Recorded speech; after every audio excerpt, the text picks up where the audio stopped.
নমস্কাৰ বন্ধুসকল, আজিৰ এই ভিডিঅ'টো বিশেষকৈ তেওঁলোকৰ বাবে যিসকলে মালিক হয়, ব্যৱসায়ী হয় অথবা সৰু ডাঙৰ কামৰ মালিক হয়, তেওঁলোকৰ বাবে আজিৰ এই ভিডিঅ'টো।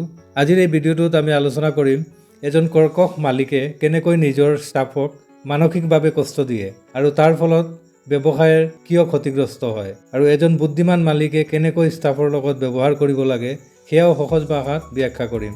তো বলক আজিৰ ভিডিঅ'টো আৰম্ভ কৰোঁ। বন্ধুসকল চাওক, এজন মালিকৰ সফলতা কেৱল তেওঁৰ টকা পইচা বা তেখেতৰ বিল্ডিঙেৰে মাপা নাযায়, কিন্তু প্ৰকৃত সফলতা তেতিয়াই আহে যেতিয়া তেওঁৰ ষ্টাফে মনোযোগ দি কাম কৰে, তেতিয়াই তেওঁ সফল হয়। তেওঁ অকলে কিন্তু তেওঁৰ ব্যৱসায়টো চলাবও নোৱাৰে বা সফল হ'বও নোৱাৰে।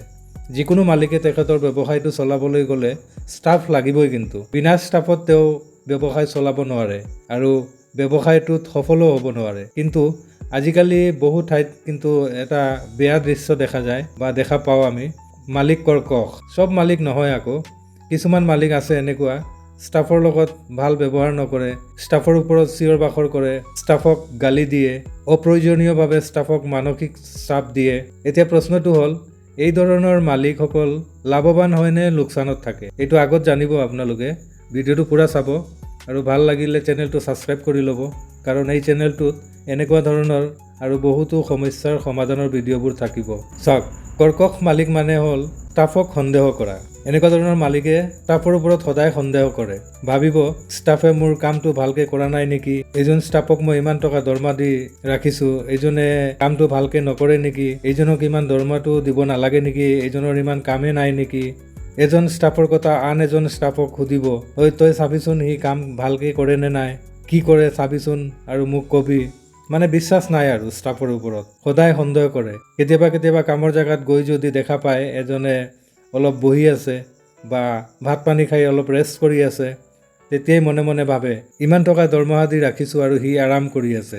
তেতিয়াতো একো নকয়, কিন্তু সুযোগটো বিচাৰে। আৰু যেতিয়াই সৰু সৰু কিবা ভুল এটা পায়, সেই তেতিয়াই মানে চিঞৰ বাখৰ কৰিব ষ্টাফৰ ওপৰত আৰু ক'ব, তহঁতে মোৰ লছ কৰি আছ, ইমান টকা দৰমহা দি এনেই ৰাখিছোঁ তহঁতে কামবোৰ ভালকৈ নকৰ, এনেকুৱা ধৰণৰ ক'ব। মানে সিহঁতৰ একো মান সন্মান নায়েই নেকি, কাম কৰিছে বুলি মান সন্মান নায়েই আৰু, এনেকুৱা ধৰণৰ ক'ব। যেতিয়া যি ক'ব সেইটোৱেই কৰিব লাগিব, ৰেষ্ট কৰিবলৈ ছিষ্টেমেই নাই আৰু। এই মানুহজনে যে কাম কৰি আছে, ৰেষ্ট কৰি আছে নে নাই, একবাৰ এইটোও নুসুধে যে তই ভাত পানী খাইছনে নাই বা তহঁতে ভাত পানী খাইছনে নাই। কেতিয়াবা যদি ষ্টাফ এজনৰ গা ভাল নহয় বা অসুস্থ হৈ যায়, তেতিয়া একবাৰ সুধিবলৈও নাহে যে তই গা ভাল পাইছনে নাই বা দাৱাই খাইছনে নাই, এইবিলাক নুসুধিব। যদি ষ্টাফ এজনে কয় মোৰ গা ভাল লগা নাই, মই ছুটি যাম, মই কাম কৰিব নোৱাৰিম, কেইদিন ঘৰত ৰেষ্ট কৰি আহোঁ, তেতিয়া ক'ব তই ছুটি গ'লে মোৰ কামটো কোনে কৰিব, তই গ'লে তোৰ জেগাত বেলেগ এজন মানুহ দি যা, এনেকুৱা ক'ব। এনেকুৱা ধৰণৰ মানে মানসিক চাপ দিব। এইটো নাভাবে যে মানুহটো যে অসুস্থ হৈ আছে। আৰু এই ধৰণৰ মালিকবোৰে ভাবি লয় যে এনেকুৱা ভয় দেখুৱালেতো কাম কৰিবই। এনে পৰিস্থিতিত ষ্টাফৰ মনটো কিন্তু একদম ভিতৰৰ পৰা ভাঙি যায়, কাম কৰিবলৈ মন নাথাকে আৰু মজবুৰিত কৰে, আৰু তেতিয়া কিন্তু কামবোৰো ভাল নহয়, কামত ভুল হয়, কামৰ প্ৰতি অৱহেলাটোও বাঢ়ি যায়, কাৰণ মনটোতো ভাঙি যায় না। আৰু তেতিয়াই ভাল ষ্টাফে কিন্তু কাম এৰি দিয়ে বা চাকৰি এৰি দিয়ে, আৰু শেষত মালিকে কব কি ভাল ষ্টাফেই পোৱা নাযায়। কিন্তু সঁচা কথাটো হ'ল ভাল ষ্টাফ নাছিল নে ভাল ব্যৱহাৰ নাছিল। আৰু বুদ্ধিমান মালিকসকল কেনেকুৱা হয় জানেনে? এজন বুদ্ধিমান মালিকে জানে তেওঁলোকে ষ্টাফক দাস বুলি নাভাবে, গোলাম বুলি নাভাবে, তেওঁলোকে ষ্টাফক ব্যৱসায়ৰ অংশ বুলি ভাবে। তেওঁলোকে জানে ষ্টাফ সুখী হ'লেই মোৰ ব্যৱসায়টো ভাল চলিব, সেইকাৰণে ষ্টাফক দুখী নকৰে।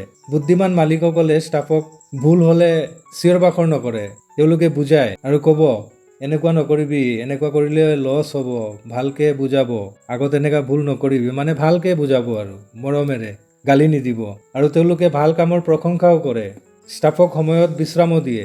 তেওঁলোকে জানে এইটো এদিনৰ কাম নহয়, এইটো সদায় কৰিবলগীয়া কাম, ষ্টাফ নাথাকিলে মোৰ কাম নচলিব, গতিকে সিহঁতক গালি নিদিয়ে। আৰু বুদ্ধিমান মালিকসকলে ষ্টাফৰ সমীক্ষাবোৰো শুনে, ষ্টাফক সন্মানো দিয়ে, কাৰণ তেওঁলোকে জানে ষ্টাফৰ দ্বাৰাই মোৰ ব্যৱসায়টো চলি আছে।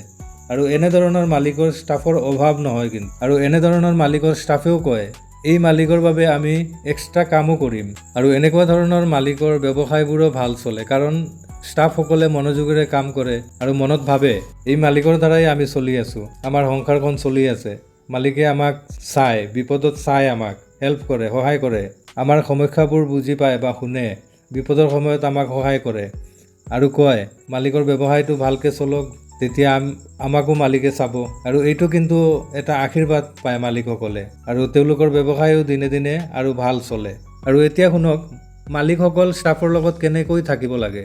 1 নম্বৰত ষ্টাফক সন্মান দিয়ক। ষ্টাফ হ'লেও এইজন মানুহ হয়তো না, সন্মান দিলে তেওঁলোকে আপোনাক শতগুণ ঘূৰাই দিব। 2 নম্বৰত ষ্টাফৰ সমীক্ষাবোৰ শুনক। ষ্টাফৰ কষ্টবোৰ বুজিবলৈ চেষ্টা কৰক। ষ্টাফৰ সমীক্ষাটো বুজিলে বা কষ্টটো বুজিলে কেতিয়াবা আপোনাৰ ডাঙৰ বিপদো ৰোধ কৰিব পাৰে ষ্টাফে। 3 নম্বৰত ষ্টাফে ভুল কৰিলে বুজাওক, অলপ মৰমেৰে বুজাওক যাতে আগলৈ ভুল নকৰে। আৰু 4 নম্বৰ হ'ল কামৰ উচিত মূল্যটো দিয়ক। সময়ত দৰমহা দিয়ক। কেতিয়াবা সৰু সৰু কামৰ বাবে ধন্যবাদো জনাওক।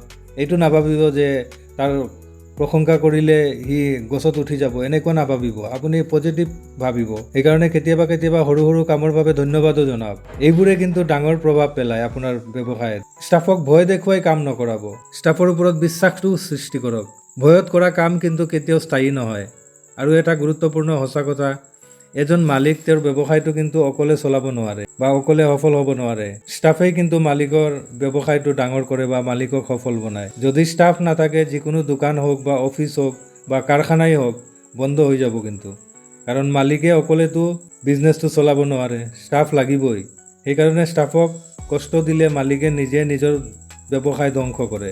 শেষ কথা, যদি আপুনি আপোনাৰ ব্যৱসায়টো ভাল চলাই সফল হ'ব বিচাৰে, আগতে এজন ভাল মালিক হওক। আৰু ভাল মালিক হ'বলৈ গ'লে কৰ্কশ নহয়, মানৱীয় হওক। ষ্টাফক মানুহ হিচাপে চাওক, তেওঁলোকক সন্মান দিয়ক। ষ্টাফ হ'লেও তেওঁলোক মানুহ হয়তো না, আপুনিতো অকলে ব্যৱসায়টো চলাব নোৱাৰিব, ষ্টাফ লাগিবই। সেইকাৰণে তেওঁলোকৰ সমীক্ষাবোৰ শুনিব, বিপদত চাব, হেল্প কৰিব, সময়ত খোৱা বোৱা দিব, সময়ত ৰেষ্ট দিব। কেতিয়াবা ষ্টাফৰ লগত হাঁহি ধেমালিও কৰিব। তেওঁলোকক নিজৰ পৰিয়ালৰ দৰে ভাবক, কাৰণ তেওঁলোকৰ দ্বাৰাই আপোনাৰ ব্যৱসায়টো চলি আছে। সেইকাৰণে তেওঁলোকক নিজৰ পৰিয়ালৰ দৰে ভাবিব আৰু তেতিয়া চাব তেওঁলোকেই কিন্তু আপোনাৰ শক্তি হৈ উঠিব আৰু আপোনাৰ ব্যৱসায়টোত আয় উন্নতিও হ'ব। আৰু কি ক'ম, এয়াই আছিলে আজিৰ ভিডিঅ'টোৱে যদি আপোনাক অলপো ভাবিবলৈ বাধ্য কৰিছে, তেনেহ'লে এই ভিডিঅ'টো আন মালিক বন্ধু এজনলৈ শ্বেয়াৰ কৰিব, লাইক কৰিব আৰু কমেণ্টত জনাব ভাল বেয়া। তো বন্ধুসকল, আজিৰ ভিডিঅ'টো ইমানেই। বেলেগ এটা ভিডিঅ'ত লগ পাম বেলেগ এটা টপিকৰ সৈতে। তেতিয়ালৈকে সুখী থাকক, সুস্থ থাকক। জয় আই।